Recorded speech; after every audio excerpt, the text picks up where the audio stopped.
নমস্কার বন্ধুরা, টেট ম্যাটারে পশ্চিমবঙ্গের এমপি লোকসভায় প্রশ্ন করেছেন এবং সেই প্রশ্নের উত্তর এসছে আজকে অর্থাৎ 10 আগস্ট 2026। কী প্রশ্ন করা হয়েছে এবং কি উত্তর এলো সেটি আপনাদের সঙ্গে শেয়ার করব আজকের এই ভিডিওর মাধ্যমে। এবং এই ভিডিও শেষে অবশ্যই একটি আপনাদের পজিটিভ আপডেট দিয়ে ভিডিও শেষ করব। তো চলুন দেরি না করে শুরু করা যাক আজকের ভিডিও।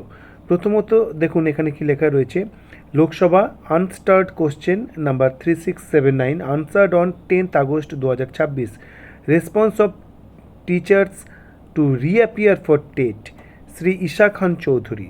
আপনারা জানেন ইনি ওয়েস্ট বেঙ্গল থেকে বিলং করেন, লোকসভার সদস্য। Whether the government is aware that a large number of in-service primary and secondary school teachers in the country, including West Bengal, are opposed to appear for the TET again after having served for many years, if so, the details thereof. Second point কি বলেছে দেখুন, whether the government has received any representations from teachers associations or other stakeholders requesting that serving teachers be exempted from any requirement of reappear in the TET, and if so, the details thereof.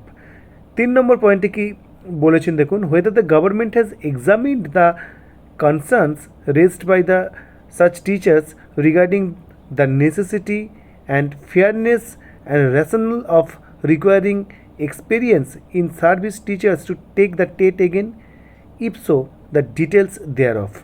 এগুলো কিন্তু চাওয়া হচ্ছে। 4 নম্বর point, whether the government proposes to take any appropriate measures including issuing suitable directions or guidelines to ensure that duly appointed and serving teachers are not required to reappear in the TET after years of service, if so, the details thereof, and if not, the reasons thereof. Therefore, তো এই হচ্ছে main 4টে প্রশ্ন। কি answer আসছে দেখুন, minister of state Jayant Chaudhary উনি উত্তর দিচ্ছেন এ থেকে ডি পয়েন্টে।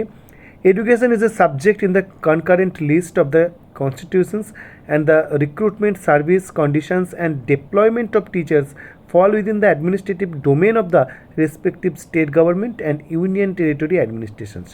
একেবারে প্রথমেই কিন্তু এই কথা বলা হয়েছে, আমরা দেখেছি এই উত্তর কিন্তু আগেও পেয়েছি আমরা এই পয়েন্ট।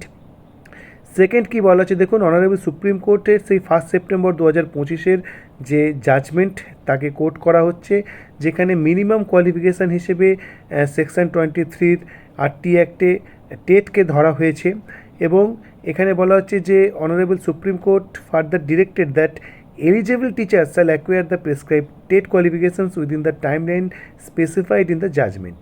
এখানে একটি শব্দের উপরে আপনাদের হাইলাইট করতে বলবো, দেখুন এলিজিবল কথাটা এখানে লেখা রয়েছে, অর্থাৎ এখানে এলিজিবল বলতে কনসার্ন টিচার্স বোঝাতে পারে, অর্থাৎ যারা সেই সংশ্লিষ্ট টিচার তাদের কিন্তু টেট কোয়ালিফাই করার কথাই বলা হচ্ছে, সকল টিচার বলতে সকল নয়।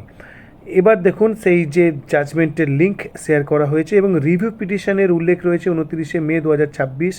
সেখানে যে 31/8/2028 পর্যন্ত টাইম দেওয়া হয়েছে, বছরে দুবার টেট নেওয়ার যে বিষয় রয়েছে এবং 6 মাসের একটা গ্যাপ রাখার বিষয় রয়েছে, সেগুলির কিন্তু উল্লেখ রয়েছে। এবং সেই জাজমেন্টের যে রিভিউ পিটিশন তার যে জাজমেন্ট তার লিঙ্কও শেয়ার করা হয়েছে।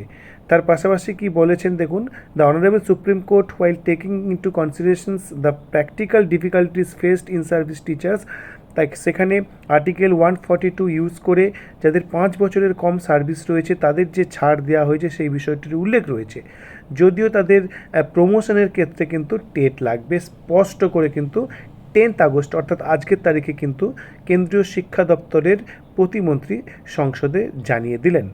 তো এই হচ্ছে আপডেট। অনুরূপ আপডেট কিন্তু আমরা প্রায় একাধিকবার পেয়েছি, তো সেই দিক থেকে এটি নতুন কিছু নয় অবশ্যই।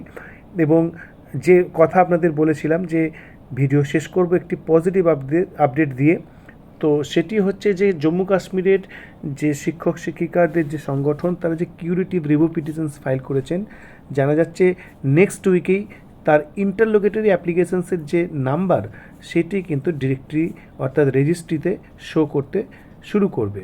তো যেটি একটি পজিটিভ আপডেট অবশ্যই, যা সুপ্রিম কোর্টে আইনি লড়াইয়ের একটি পজিটিভ আপডেট বলা যেতে পারে। তো এই ছিল টেট বিষয়ে আজকের আপডেট। পরবর্তী আপডেটের জন্য অবশ্যই চ্যানেলটি সাবস্ক্রাইব করুন এবং ভিডিওটি ইনফরমেটিভ মনে হলে শেয়ার করুন। ধন্যবাদ।